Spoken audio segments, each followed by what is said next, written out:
السلام علیکم ورحمۃ اللہ وبرکاتہ۔ ان الحمد للہ نحمده ونستعینه ونستغفره ونعوذ باللہ من شرور انفسنا ومن سیئات اعمالنا من يهده الله فلا مضل له ومن يضلل فلا هادي له أشهد أن لا إله إلا الله وحده لا شريك له وأشهد أن محمدا عبده ورسوله أما بعد فيا أيها الناس إن أحسن الكلام كلام الله وأحسن الهدي هدي محمد صلى الله عليه وسلم وإن شر الأمور محدثاتها وكل محدثة بدعة وكل بدعة ضلالة وكل ضلالة في النار۔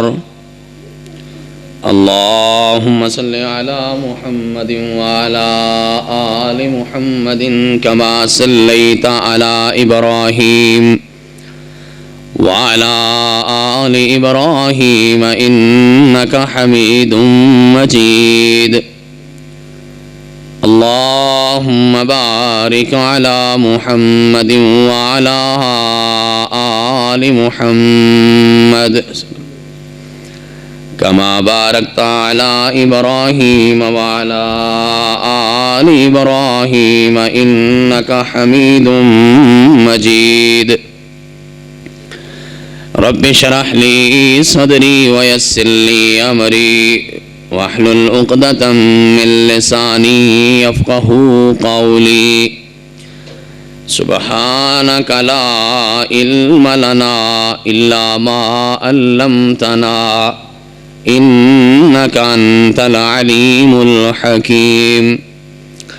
اللهم انفعنا بما علمتنا وعلمنا ما ينفعنا وزدنا علما۔ أعوذ بالله من الشيطان الرجيم، بسم الله الرحمن الرحيم۔ يا أيها الذين آمنوا اتقوا الله حق تقاته ولا تموتن إلا وأنتم مسلمون۔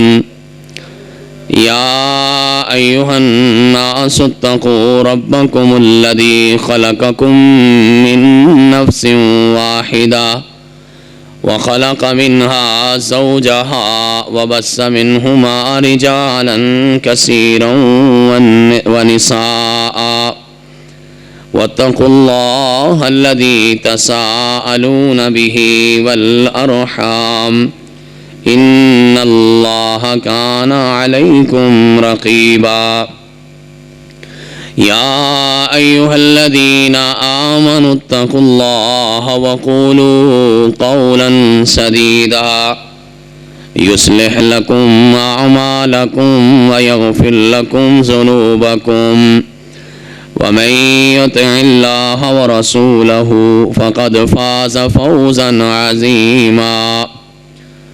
قال الله سبحانه وتعالى في مقام آخر، أعوذ بالله من الشيطان الرجيم، فقلت استغفروا ربكم إنه كان غفارا يرسل السماء عليكم مدرارا ويمددكم بأموال وبنين ويجعل لكم جنات ويجعل لكم أنهارا ما لكم لا ترجون لله وقارا۔ تمام تر تعریفات کبریائی، عظمت، عزت اور بزرگی کے کلمات اللہ سبحانہ و تعالی کی ذات بابرکات کے لیے ہیں۔ ہر قسم کے جائز درود و صلاۃ و سلام نبی دو جہاں، رسول کل زماں، جناب محمد الرسول اللہ صلی اللہ علیہ وعلی آلہ واصحابہ واہل بیتہ اجمعین وسلم کی پاک، پاکیزہ، مقدس، مطہر اور مبارک ذات گرامی کے لیے۔ اللہ کے پیغمبر علیہ الصلاۃ والسلام کے ایک صحابی ہیں عبداللہ ابن مسعود رضی اللہ تعالی عنہ۔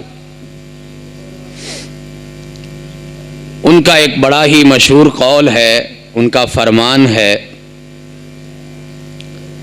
کہ ان المؤمن یرا ذنوبہ کأنہ قائد تحت جبل یخاف ان یقع علیہ، کہ گناہ کی مثال بندہ مومن کے لیے ایسے ہے کہ جیسے وہ ایک پہاڑ کے پاس بیٹھا ہے، پہاڑ کے نیچے بیٹھا ہے، اور وہ سمجھتا ہے کہ یہ پہاڑ ابھی میرے اوپر گرنے والا ہے۔ یعنی وہ گناہ کو اس طرح سمجھتا ہے کہ جس طرح اس کے اوپر ایک بہت بڑا پہاڑ گر جائے گا اور وہ اس کے نیچے دب کے مر جائے گا، ختم ہو جائے گا۔ جبکہ فرمایا کہ وَإِنَّ الْفَاجِرَ يَرَى ذُنُوبَهُ كَذُبَابٍ مَرَّ عَلَىٰ أَنْفِهِ فَقَالَ بِهِ هَكَذَا وَقَالَ أَبُو شَهَابٍ بِيَدِهِ فوق انفہ۔ کہتے ہیں کہ فاجر شخص جو ہے، گناہگار آدمی جو ہے، لاپرواہ بندہ جو ہے، جو شخص مومن نہیں ہے حقیقی معنوں میں، اس کے نزدیک گناہ کی مثال ایسے ہے کہ جیسے اس کے ناک پہ ایک مکھی بیٹھی۔ اور عبداللہ ابن مسعود نے بھی، اور پھر یہ روایت بیان کرنے والے راوی ابو شہاب رحمت اللہ علیہ نے بھی اپنے ناک پہ اس طرح ہاتھ رکھ کے یا اشارہ کر کے سمجھایا کہ مکھی بیٹھی اور اس نے اس طرح سے اڑا دی۔ اس کے نزدیک گناہ صرف اتنی چیز۔ گناہ تو اپنی تاثیر اور اپنے اثر کے اعتبار سے خطرناک ہے ہی ہے، ایک خسارے اور گھاٹے کا سودا ہے، لیکن فرق ہے صرف اور صرف اس کو سمجھنے کا۔ جو اللہ کا خوف رکھنے والا بندہ ہے وہ اسے ایک لٹکتی تلوار سمجھتا ہے، اور جو خوف خدا سے بے پرواہ انسان ہے وہ اسے معمول کی کاروائی سمجھتا ہے۔ اور سچی بات یہ ہے، آج اگر ہم اپنے حالات کا، میں اپنے حالات کا اور آپ اپنے حالات کا جائزہ لیں تو حضرت عبداللہ ابن مسعود رضی اللہ تعالیٰ عنہ کی یہ بیان کردہ مثال ہمارے اوپر پوری طرح فٹ آتی ہے۔ بے شمار گناہ ہم لوگ کرتے ہیں لیکن ہمیں اس کی پرواہ کوئی نہیں ہے، احساس تک بھی نہیں رہا۔ آپ ذرا اپنے آپ سے شروع ہو جائیے، اپنا خاندان، علاقہ اور اپنے ملک اور پوری دنیا کا جائزہ لیں۔ لوگ کس قدر بڑے بڑے گناہوں میں ملوث ہیں لیکن پرواہ کوئی نہیں ہے۔ ہم سب میں بیٹھے ہوئے کتنے لوگ ایسے ہیں جو اپنے اور اپنی اولاد کے عقائد کے بارے میں فکر مند رہتے ہیں کہ کہیں ہم شرک کے چھینٹوں کے اندر یا شرک کی غلاظتوں کے اندر تو ملوث نہیں، سوچ ہی کوئی نہیں، اس بات کا دھیان اور خیال ہی کوئی نہیں۔ کبھی اپنے بچوں کو بٹھا کے نہیں پوچھا کہ بیٹا اللہ کی توحید کے بارے میں آپ کو معلوم ہے کہ نہیں ہے؟ باقی تو سب کاروائیاں پوری کرتے ہیں. اگر ہم کبھی خیال کریں اپنا, کوئی کام کرنے سے پہلے یہ بات کس قدر ہمارے ذہن میں رہتی ہے کہ یہ کام کرنے کا سنت طریقہ کیا ہے. سفر پہ جائیں, کاروبار کا آغاز کیا ہے, اپنے کاروبار کی دکان پہ بیٹھے ہیں, تجارت کی منڈی میں چلے گئے ہیں, کہیں گفتگو کر رہے ہیں, خوشی یا غم کا موقع ہے, روٹین کے معاملات ہیں, دوستوں احباب سے ملنا ہے, مہمانوں کی آمد ہے, حالات تھوڑے مشکل ہو گئے ہیں, کوئی بھی معاملہ ہو, کس قدر ہمیں یہ فکر ہے. بلکہ 4-5 خطبات جمعہ قبل میں نے پورے خطبہ جمعہ کی ایک گفتگو آپ کے سامنے ایسی رکھی تھی کہ ہم تو چھوٹے چھوٹے معاملات میں بھی سنت کو بھول گئے ہیں. جوتا پہنتے وقت ہمیں پتہ نہیں کہ سنت کیا ہے, لباس سلواتے وقت ہمیں معلوم نہیں کہ سنت کیا ہے, اپنے گھر سے نکلتے داخل ہوتے وقت ہمیں معلوم نہیں کہ سنت کیا ہے. بالکل اللہ کے رسول اور اس کے طریقے سے ہٹی ہوئی ایک زندگی ہم بسر کرتے ہیں اور ہمیں پرواہ نہیں ہے. عبادات کو لیجیے, اس پاکستان اور آپ کے میرے معاشرے کا 90% سے زائد طبقہ جو ہے وہ نماز جیسا فریضہ ادا نہیں کرتا ہے. فکر کسی کو, اس کو گناہ بھی نہیں سمجھتے, احساس ہی نہیں ہے. وہ کسی نے کہا تھا حادثے سے بڑا سانحہ یہ ہوا, حادثہ دیکھ کے کوئی رکا بھی نہیں. ہمارے ہاں کیا کچھ نہیں ہوتا, اور مثال ہماری بالکل وہی ہے جسے عبداللہ ابن مسعود رضی اللہ تعالیٰ نے بیان کیا. فرمایا کہ اس طرح گناہ ہے کہ جیسے ناک پہ مکھی بیٹھی اور ہٹایا اور وہ چلے. ایک لاپرواہی کی زندگی ہے. کرنا کیا چاہیے؟ پہلی کوشش تو یہی ہے کہ گناہ سے میکسیمم بچا جائے.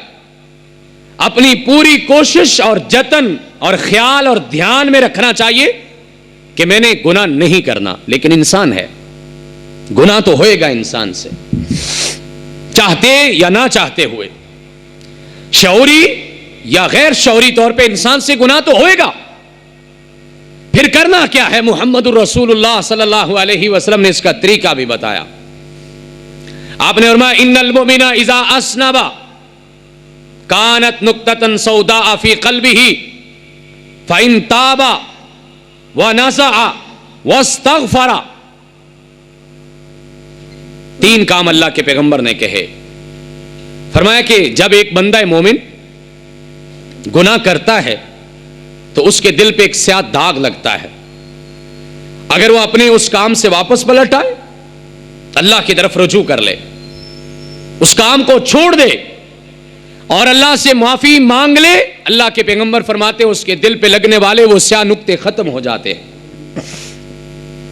اور فرمایا فَإِن زَادَتْ حَتَّى يَعْلُوَ قَلْبَهُ, اگر وہ واپس نہیں پلٹتا, معافی نہیں مانگتا, گناہوں میں آگے بڑھتا جاتا ہے, کثرت اور زیادتی میں چلتا ہے, تو اللہ کے پیغمبر فرماتے ہیں اس کے سارے دل کے اوپر پھر گناہوں کا قبضہ ہو جاتا ہے, پورے کا پورا دل اس کا گندا ہو جاتا ہے.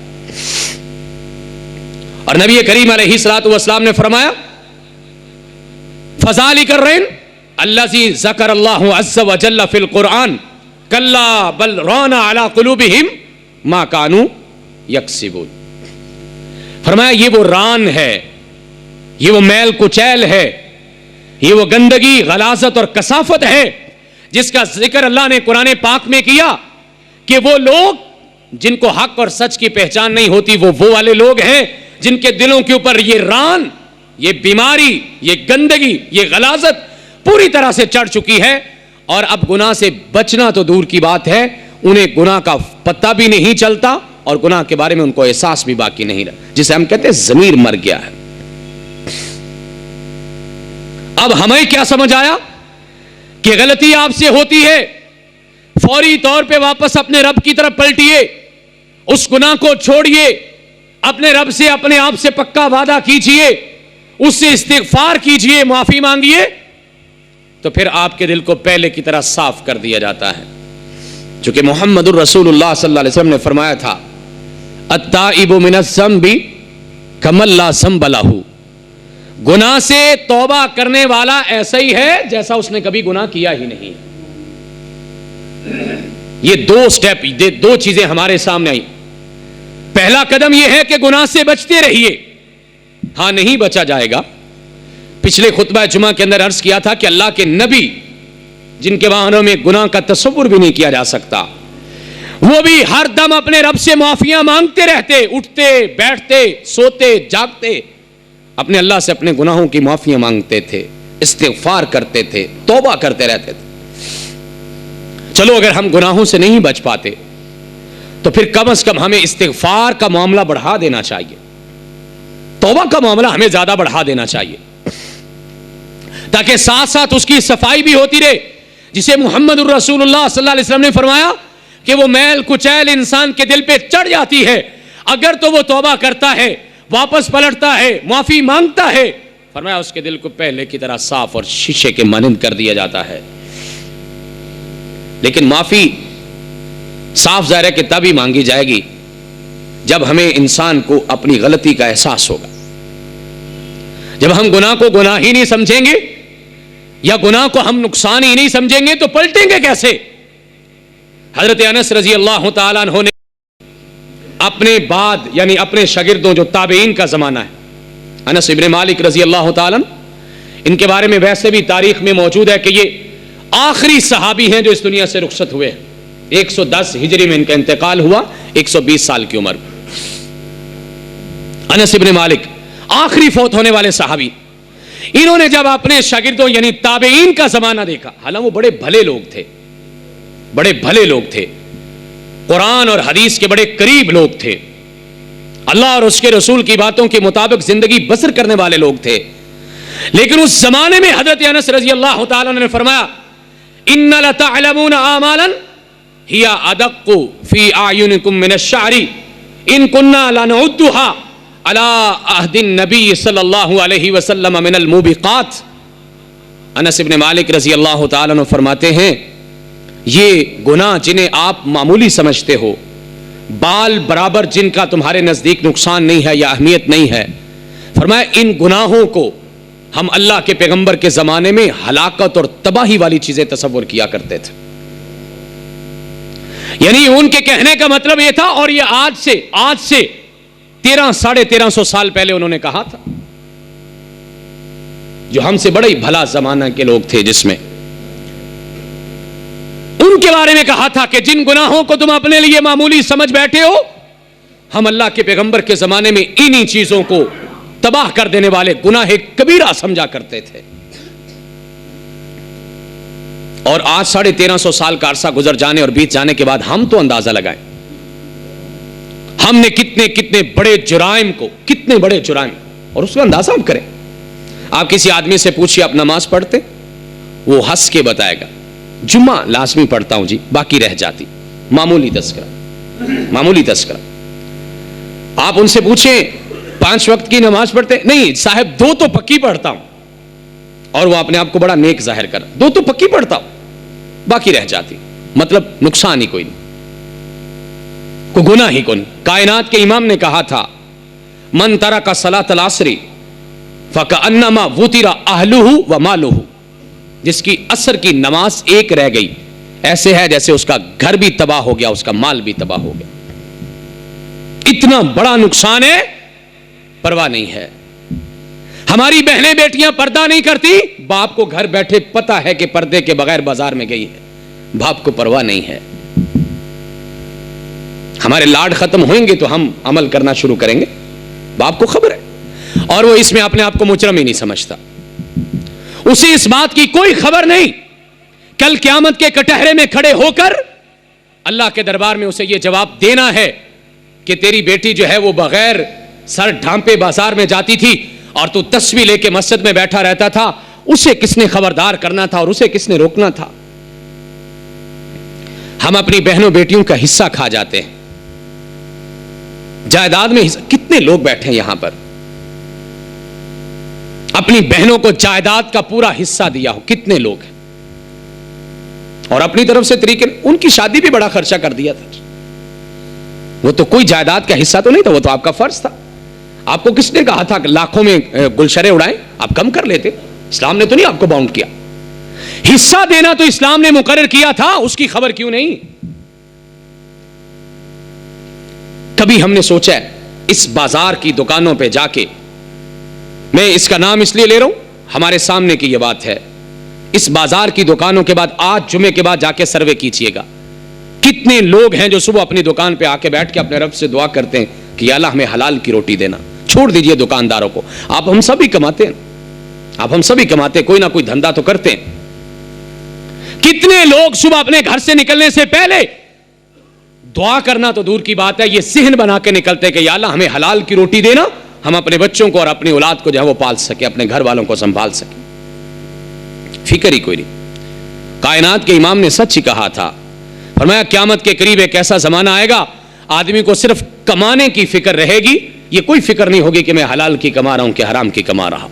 صرف اور صرف آج میرا فرض یہ ہے میں شہر میں اعلیٰ سے اعلیٰ مکان بناؤں اور بہترین سے بہترین دکان سجاؤں اور اچھے سے اچھا پہناوا پہن کے بہترین گاڑی میں بیٹھ کے اچھے لوگوں کی محفل میں جا کے وہاں پہ میں سینہ تان کے بیٹھ جاؤں. میں اپنے آپ کو کامیاب انسان سمجھتا ہوں, بھلے شروع سے لے کے آخر تک سب حرام کا دھندا کیا ہو.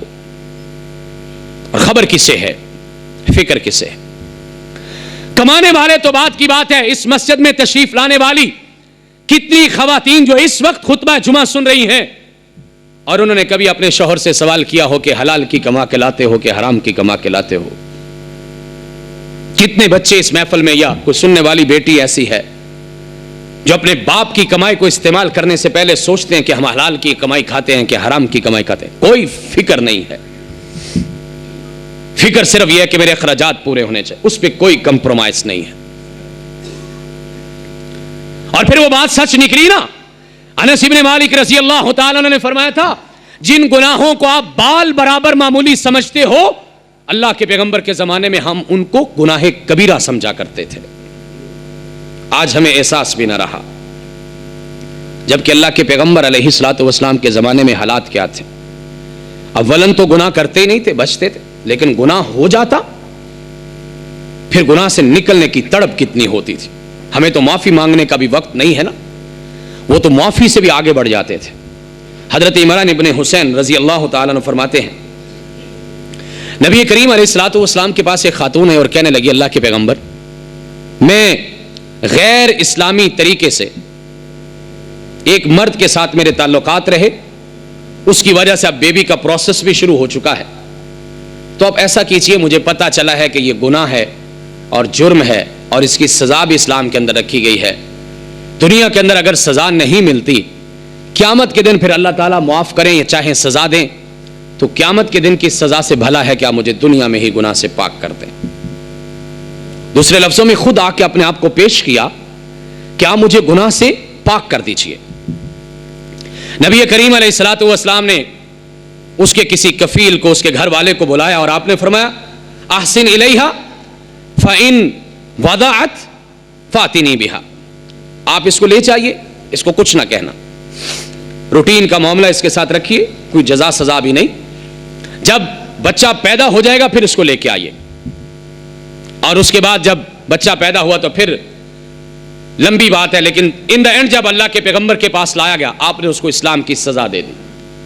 چونکہ عدالت کے لیے یہ ضروری ہوتا ہے کہ جب کیس اس کے پاس, جج کے پاس دائر ہو جائے پھر اس کے بعد اس نے رحم نہیں کرنا. ویسے مسلمانوں کو یہی حکم ہے کہ آپ لوگوں کے گناہوں پہ پردہ ڈالیں جب تک کہ اس کی معاشرے کے اندر زیادہ اثرات نہیں پھیلتے.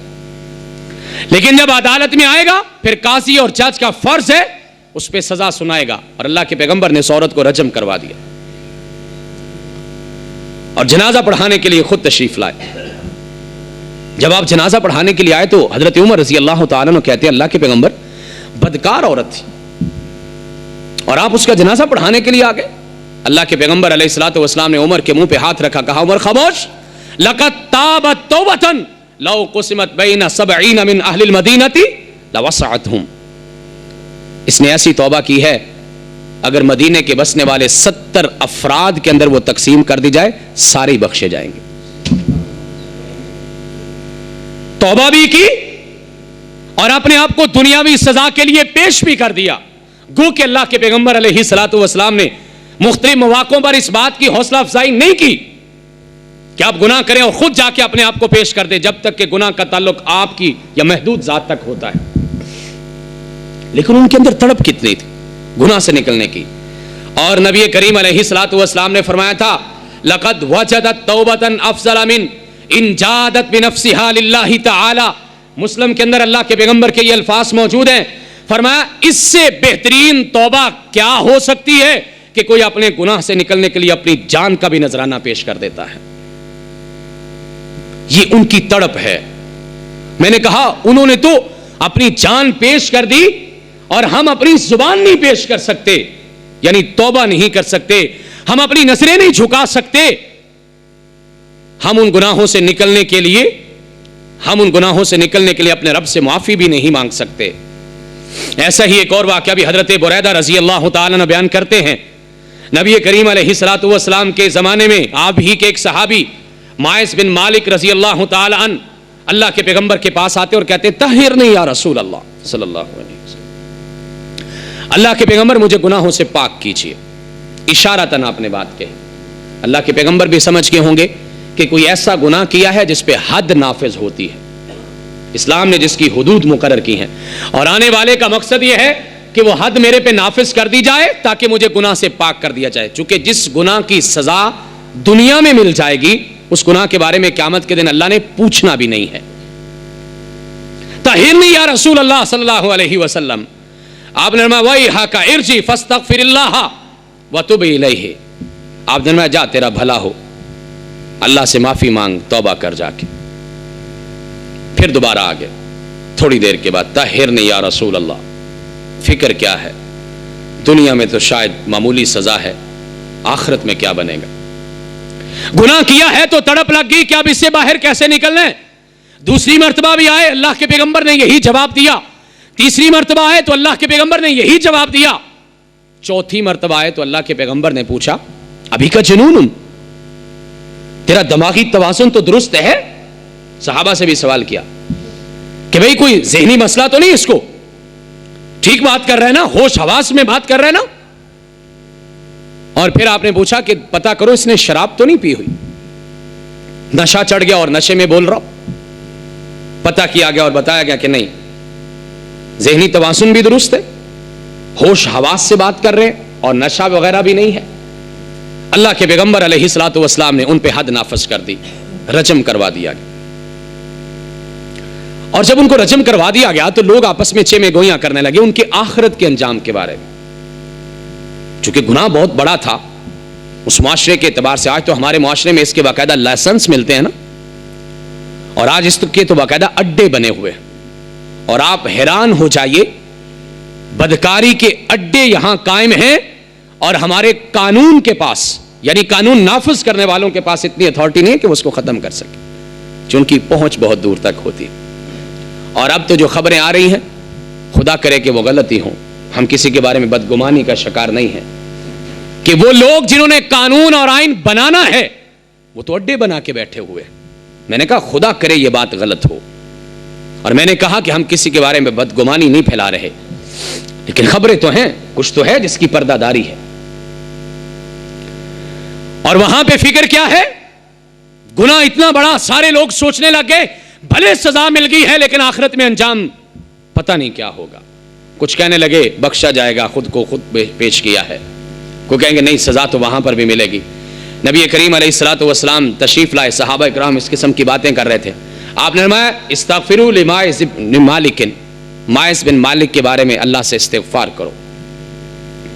اور پھر جب صحابہ کی باتوں کو سنا تو اللہ کے پیغمبر نے اتنی بات کہی, انسان سن کے حیران ہو جاتا ہے.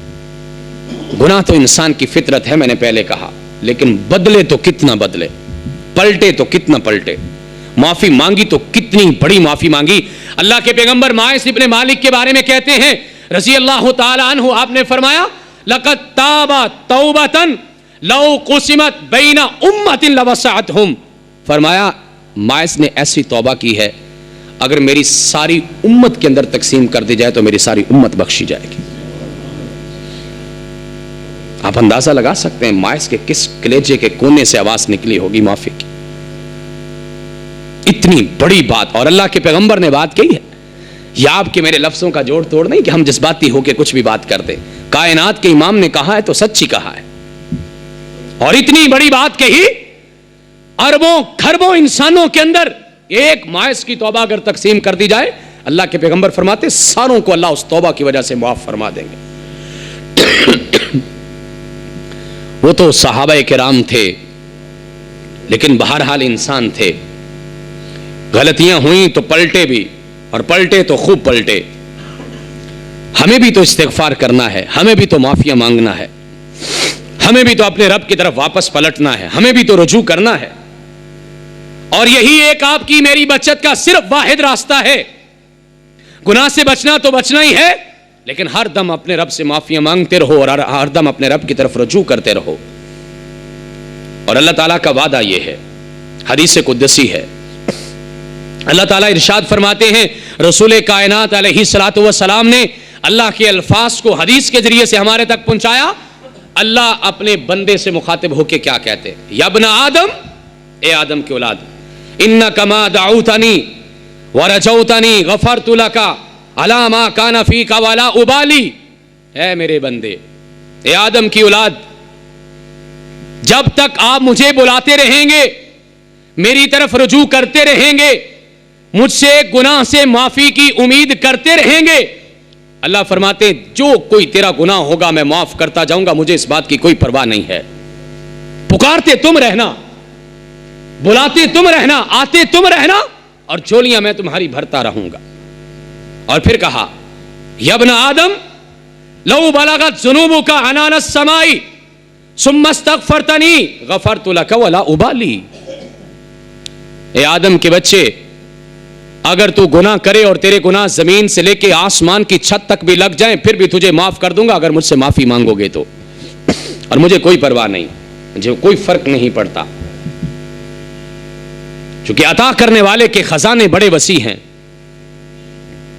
اور پھر اسی حدیث قدسی کا تیسرا حصہ یہ ہے, اللہ مالک کائنات فرماتے ہیں, یا ابن آدم انک لو اتیتنی بقراب الارض خطایا ثم لقیتنی لا تشرک بی شیئا لاتیتک بقرابها مغفرۃ. بخاری کی روایت ہے, ترمذی میں موجود ہے. فرمایا اگر تم میرے پاس آؤ اور یہ جتنی زمین کی وسعت ہے اتنے تمہارے گناہ ہوں, زمین کا چپا چپا تیرے گناہوں سے بھرا ہو, لیکن ایک شرط ہے کہ اس میں شرک نہ ہو, زمین کی جتنی وسعت ہے اتنی ہی زیادہ اپنی بخشش کے ساتھ تمہیں معاف فرما دوں گا. اتنا معاف کرنے والا رب ہے اور اتنا پیار کرنے والا رب ہے. وہ گناہ گاروں کا بھی ہے, وہ نیکوں کاروں کا بھی ہے, وہ ساروں کا برابر کا رب ہے.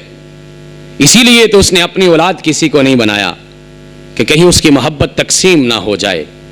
اسی لیے تو اس نے کسی سے رشتہ داری نہیں گانٹھی کہ کہیں اس کی محبت جو ہے وہ ایک پہلو اختیار نہ کر لے. اس نے اپنی محبت کو عام رکھا ہے ہر ایک کے لیے, ہر ایک کے لیے. جو اس کو پکارتے ہیں وہ ان کی بھی سنتا ہے, جو دیر کے بعد پلٹ کے واپس آتے ہیں وہ ان کی بھی سنتا ہے, وہ دیکھو تو ان کی بھی سنتا ہے, وہ گناہ گار ہیں تو ان کی بھی سنتا ہے, اور اتنے پیار سے سنتا ہے. کائنات کے امام نے کہا تھا اگر ایک انسان اپنے رب کو ایک بار پکارتا ہے تو اس کا رب 3 بار اپنے بندے کو بلا کے کہتا ہے جی میرے بندے, ہاں میرے بندے, بتا میرے بندے بات کیا ہے. اس کا مطلب ہے پھر دیر تو آنے کی ہے, دیر تو ہاتھ اٹھانے کی ہے, دیر تو جھولی پھیلانے کی ہے, دیر تو زبان ہلانے کی ہے, دیر تو درخواست لانے کی ہے. ہم تو مائل بکرم ہیں, کوئی سائل ہی نہیں, راہ دکھائیں کسے, کوئی راہ رو منزل ہی نہیں. وآخر دعوانا ان الحمدللہ.